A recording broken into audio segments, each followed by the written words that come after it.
Hello, this is Yarrow, and thank you for listening to the Yarrow podcast.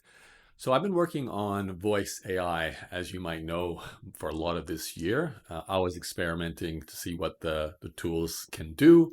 Much like this recording will be published on my Patrick.ai podcast slash content marketing tool, I'm also experimenting with the act of using AI to create content for several reasons. One, I've been a podcaster since 2006. I've always enjoyed the content creation process, but I wanted to see what we can do with AI beyond just use speaking and actually using AI as the content creation mechanism to do things that I would not have been able to do quickly or easily in the past. In particular, I am a huge fan of deep dive business biographies or entrepreneur stories. In particular, just doing the chronology of a company from how it was started to all the way up to today and all the steps of growth and acquisitions and the stumbling blocks and anything where there's a really long story arc about a successful company. I find those kind of audiobooks and podcasts very fascinating.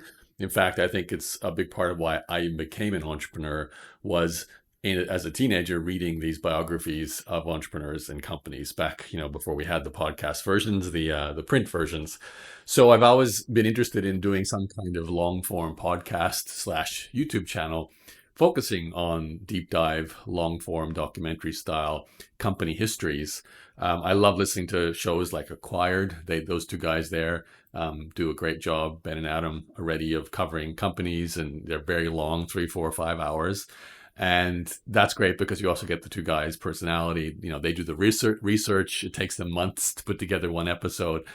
And back, I think it was late last year, I started experimenting with just the AI tools we have. Gemini and Claude were the two I started playing with, and then ElevenLabs for the voice generation, just to see if I could generate a long form episode about about a company.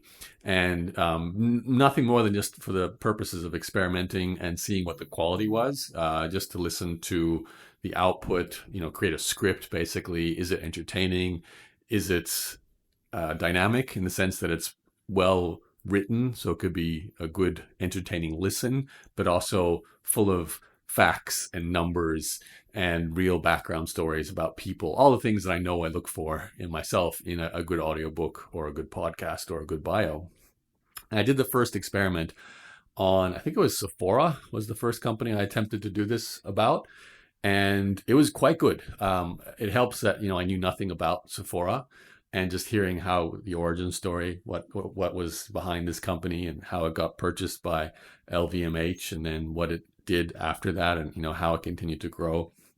And I listened to it, and I made a clone of my own voice to listen to it, just to see what the cloning technology was like. And that was really enjoyable, just to see that it was actually, especially with ElevenLabs. Every other cloning tool I've tried has not really quite got it right. It hasn't sounded like me. But the ElevenLab clone actually sounded like me. There was definitely some weird pronunciations and things that are a little off, but generally speaking, it was like 98% there. So I started playing around more, just doing back and forth, trying to come up with a more comprehensive prompt research process with the AI tools. And I just kept going. It was more of a side hobby kind of thing to experiment with, and also just to see what the technology can do. That's what I was mostly interested in. And it was so good that I was like, I think I'm going to do something around this. I'm not sure when and how. I started to work on Patrick as kind of like my main side project outside of my core company, with obviously, inbox done in 50 hours for my agency. And I registered a domain name for it called Corp, CORRP.com. It was a premium domain name. I sometimes do this. I purchase a slightly, like, not crazy expensive domain name, but something that does cost in the thousands of dollars because it makes me more committed to actually using it. And vice versa. I've certainly had a few domains that I've bought and turned out to, not really use. But this one, I was like, I think I'm going to do this no matter what, even if I just do it as a hobby. But I was like, maybe this is a business too. I don't know. And then, of course, as you've probably seen, especially this year, there's been a lot more talk of like faceless YouTube channels, which you may have discovered and even heard or not even realized that you were listening to. But basically, these are YouTube channels that often are some form of educational documentary or something about a person or a topic where you're hearing a voice and you're getting some kind of visuals, and the entire thing can be AI visuals, AI animations, AI script, and AI voice. And these channels are starting to do well. I believe there's one from India right now that's doing like $1 million a year plus just from, faceless videos. And as always, a lot of it has to do with topic, and then you still have to produce something of quality. And of course, there's a ton of AI slop out there too. But like most content, if it's not of a certain level of quality, it's not going to get a lot of views and get any traction. So you still need the human to sort of determine quality. And I'm certainly experiencing that myself as I experiment. If I just say, go create me a script about this topic, it does a good job of doing that, but it's just missing things that I would like to hear.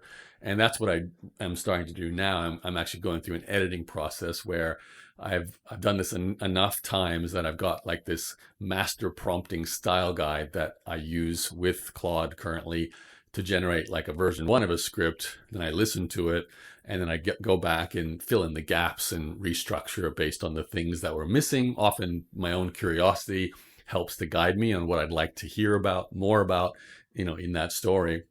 So I've continued to produce some more episodes. And actually in the last month, I've just got the website fully up and running. Also using AI, I'm using Replit to create the website.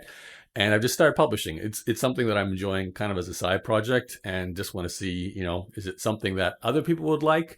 For me, I'm enjoying it because I get to listen to these long form histories of companies, and I can basically just pick and choose. So if I come across a company and I'm like, I would like to know the story behind this company, I'm just going to make a Corp episode about it. So if you're interested, you can go check it out right now. It's at corp.com, corrp.com.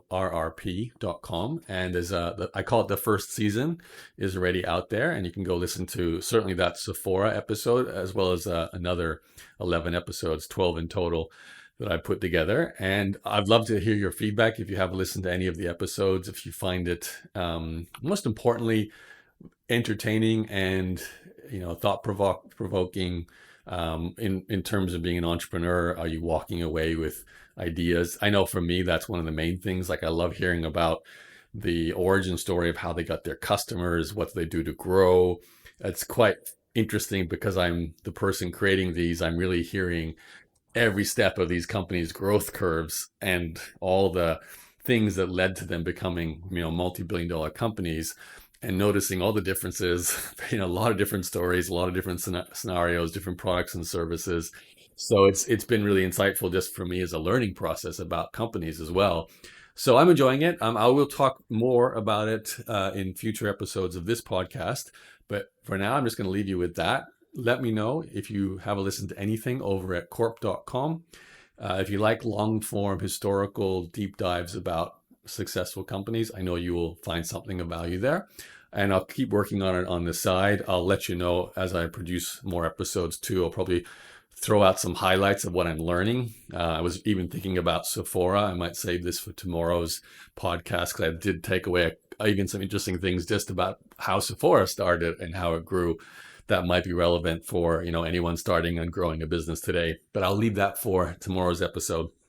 Again, you can go to corrp.com to check it out. And you'll hear my AI clone delivering those podcasts. So I'd love to get any feedback you have. My name is Yarrow. Thanks for listening. Talk to you soon. Bye-bye.